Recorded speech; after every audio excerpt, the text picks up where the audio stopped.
Bismillahirrahmanirrahim. Assalamualaikum warahmatullahi wabarakatuh. Waalaikumsalam. Sebelumnya perkenalkan dulu, nama aku Adenina Nurhayati bersama rekan aku. Jam-jam hari. Di sini kita akan menjelaskan, kita akan berbicara sedikit mengenai nasab Nabi Muhammad dan sejarah kelahirannya. Tentang apa aja sih yang terjadi, kisah-kisah atau peristiwa-peristiwa yang terjadi pada masa kelahiran Nabi Muhammad. Nah, untuk pertama-tama mungkin kita akan membahas dulu tentang nasab Nabi Muhammad. Apa kalau menurut pendapat kamu nih, apa nasab itu apa? Jadi gini Mbak, kalau menurut pendapat saya, nasab itu setahu saya Ya. nasab itu merupakan suatu kajian penelusuran untuk mengetahui garis keturunan seseorang gitu. Misalkan saya mau tahu nih orang tua saya, terus orang tua saya, orang tua saya. Nah, itu Iya. maka itu perlu kajian penelusuran untuk mengetahui hal itu. Jadi dalam nasab itu bisa diketahui entah itu dari cerita ke cerita, dari mulut ke mulut, atau dari penelitian. Lah kalau sekarang kan lebih modern, mungkin bisa disebut dengan tes genetik, tes DNA gitu. Kalau misalkan gini, nasab itu merupakan sesuatu yang sangat diperhatikan dalam Islam. Sangat diperhatikan sekali di dalam Islam. Islam sangat memperhatikan nasab, contohnya dengan melarang perzinahan. Ya. Nah, kalau seseorang berzina, otomatis kan nasab keturunannya itu kan perlu dipertanyakan. Ya. Gitu. Makanya salah satu hikmah dari diharamkannya perzinahan itu untuk menjaga nasab seseorang.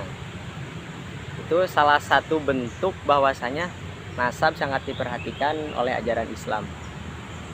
Nah, di kampung saya, di daerah saya, itu ada yang namanya ini Mbak, ada yang namanya bani-banian gitu. Oh iya. Jadi misalkan habis acara apa gitu, setahun sekali tuh ada yang namanya bani-banian itu. Jadi itu dikumpulkan satu keturunan, misalkan dari mbahnya atau dari mbahnya buyut gitu. Jadi masih ada adat seperti itu. Gunanya untuk apa? Ya untuk itu, untuk menjaga nasab dari buyut tersebut, sehingga anak-anak keturunannya masih masih tahu lah ini nasabnya ke siapa sih gitu. Terus nasab juga merupakan salah satu indikator bagi orang yang mau menikah misalkan. Soalnya kan Ditakutkan ternyata masih saudara. ya salah satunya itu. Misalkan orang mau menikah nih, kadang orang tuanya kan nanya, ini keturunannya gimana nih, nasabnya gimana. Ya meskipun nasab sendiri masih kalah saing dengan ketakwaan. Iya sih. Jadi kan tetap, meskipun takwa menjadi hal utama kan, tapi tetap nasab kadang dipertanyakan.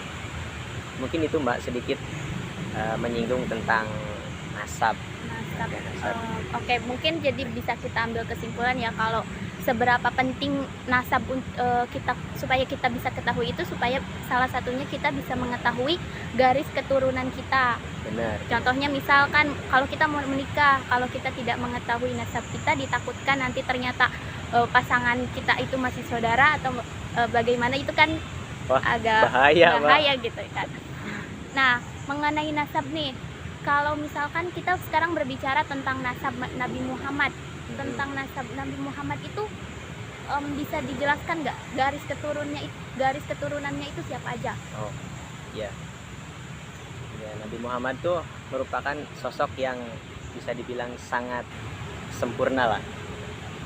Bahkan dikatakan nasab keturunannya itu sangat bagus. Nenek moyangnya itu merupakan orang-orang yang terpilih pada masa itu. Jadi orang-orang istimewa seperti Abdul Muthalib, Abdullah, terus Hashim, Abdi Manaf, itu kan orang-orang terpilih.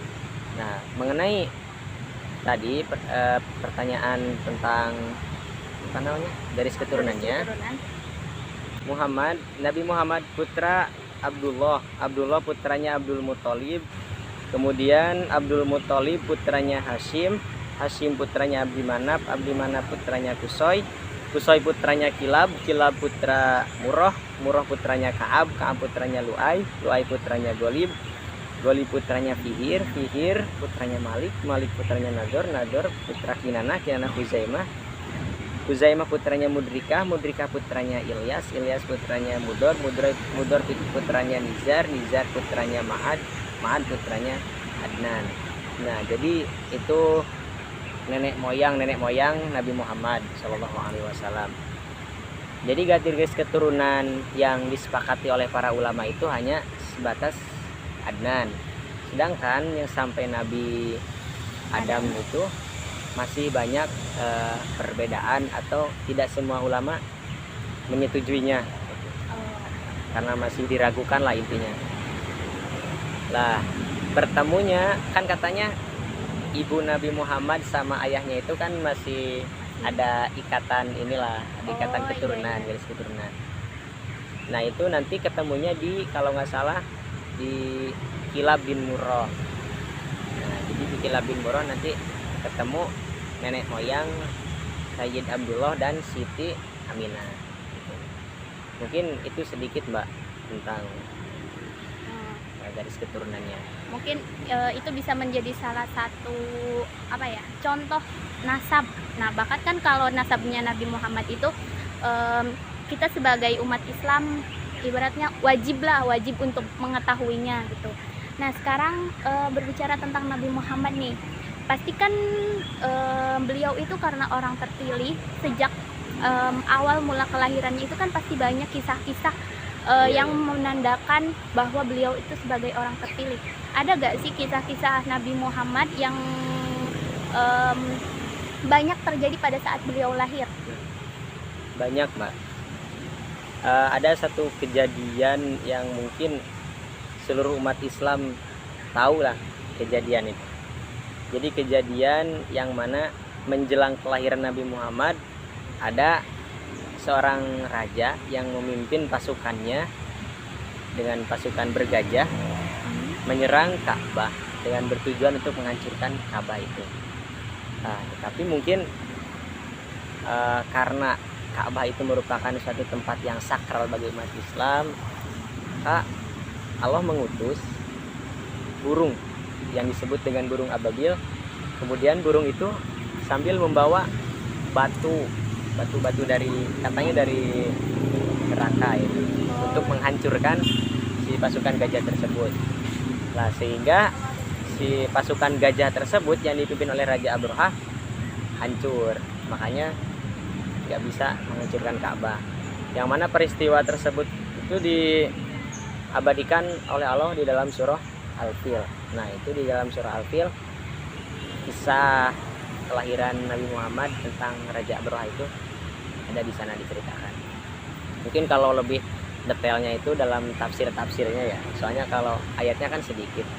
Jadi kalau detailnya itu di tafsirnya sama sejarahnya. Dan masih banyak lagi sih, Mbak, keistimewaan pas lahir. Ketika Nabi Muhammad lahir menjadi subur makmur. Jadi itu merupakan salah satu bahwasanya akan ada seseorang yang lahir yang akan tumbuh dewasa menjadi penerang atau penenang bagi orang-orang di sekitarnya, bahkan di dunia. Mungkin itu, Mbak, sedikit. Jadi bisa kita ketahui ya, ternyata Nabi Muhammad itu karena beliau itu termasuk orang pilihan, bahkan dari sejak lahir pun sudah banyak peristiwa-peristiwa yang memberikan tanda atau ciri bahwa beliau itu termasuk orang-orang yang Allah pilih untuk ibaratnya memberikan tuntunan kepada kita karena pada saat itu kebetulan umat Islam juga lagi umat Islam lagi karena orang Arab itu lagi banyak lagi goyah lah, lagi banyak masalah, banyak budaya-budaya yang sangat jauh dari ajaran Islam. Hmm, Mungkin bisa dibilang kan masyarakat jahiliyah kan. iya. Makanya turun seseorang yang bisa mengatasi semua itu. Oke. Berarti itu ya tadi pembahasan kita tentang nasab Nabi Muhammad, kemudian tentang kisah-kisah apa sih yang terjadi pada saat Nabi Muhammad itu lahir. Kemudian ada gak closing statement kamu terakhir sebelum penutup tentang seberapa penting nasab itu diketahui, seberapa penting kita mengetahui nasab? Mungkin kalau menurut saya, seberapa penting sih kita mengetahui nasab? Kalau menurut saya tuh yang penting kita tahu sampai misalkan sampai kakek, nenek, buyut, mungkin sampai buyut tuh perlu kita tahu, bisa dibilang wajib kita tahu, karena kita kan nggak tahu orang yang kita kenal di sekitar kita tuh bisa jadi itu salah satu keturunan dari buyut tersebut. Terus apa sih fungsinya? Ya fungsinya kita bisa mendoakan mereka yang udah meninggal, nenek moyang kita yang udah meninggal, kita bisa doakan khusus bagi mereka kalau misalkan kita tahu itu, Mbak. Oke, mungkin itu dia, jadi bisa kita ambil kesimpulan bahwasanya sangat penting kita sebagai umat Islam itu untuk mengetahui nasab kita dan juga tentang sejarah-sejarah Nabi Muhammad SAW. Nah mungkin cukupkan sekian dari kami. Saya Adini Nurhayati pamit undur diri bersama rekan saya Jam Hari pamit undur diri. Terima kasih karena telah menyaksikan atau menonton video yang telah kami sampaikan. Semoga bisa bermanfaat, kurang lebihnya mohon maaf. Wallahul muwaffiq ila aqwamit thoriq. Wassalamualaikum warahmatullahi wabarakatuh.